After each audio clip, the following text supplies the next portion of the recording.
एगरा शहर में खून से सनी लाश बरामद होने से आसपास के इलाके में काफी तनाव फैल गया।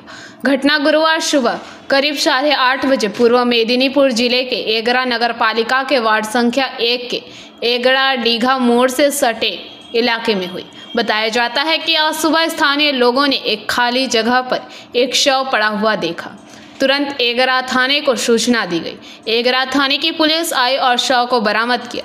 पुलिस ने शव को पोस्टमार्टम के लिए कांथी अस्पताल भेज दिया।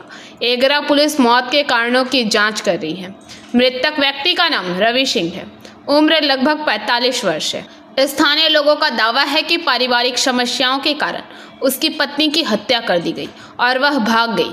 हालांकि पुलिस मौत के सही कारण का पता लगाने की कोशिश कर रही है। इस घटना से इलाके में काफी सनसनी फैल गई है। আমার নাম লাকা বাড়ি এগরা 1 নম্বর ওয়ার্ড। কি ঘটনা ঘটেছে এখানে? কালকে রাত্রিবেলা এরা এখানে থাকতো, ড্রিঙ্ক করে নিজেদের মধ্যে মারপিট করে তা খুনাখুনি হয়ে গেছে। না কেউ বা কারো তাকে গলায় আঘাত, ওই ওদের নিজেদের মধ্যেই মারপিট করে ও যে যার সঙ্গে ঝগড়া হয়েছে ও পালিয়ে গেছে। না পুলিশ তদন্তে এখন কি বলছে? তদন্ত বলছে, পুলিশ তদন্ত করছে, ওনাদের যেটা রিপোর্ট আছে ওনারা বলবেন, আমরা কি করবো। না রক্তাক্ত গলায় আঘাত। এরা কতদিন ধরে এখানে থাকে? এরা 2 বছর ধরে থাকে। এরা কি কাজ করে? বোতল টোতল ঘুরায়। Bureau report PBTV news. नियमित अपडेट एवं दुनिया भर की ताज़ा खबरों के लिए हमारे फेसबुक पेज को फॉलो एवं यूट्यूब चैनल को सब्सक्राइब करें।